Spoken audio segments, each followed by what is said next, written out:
ఈ భూమి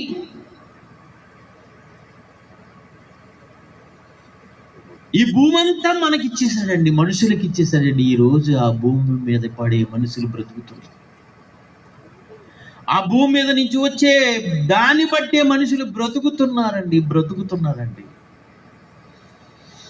అది దేవుడిచ్చింది, ఏ మనిషి ఇచ్చింది కాదు, ఏ ప్రభుత్వం ఇచ్చింది కాదు,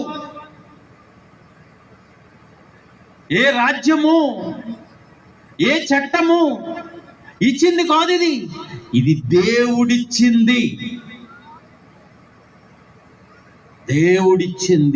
ఇది దేవుడు చేసిన భూమి, దేవుడు సిద్ధపరిచిన భూమి.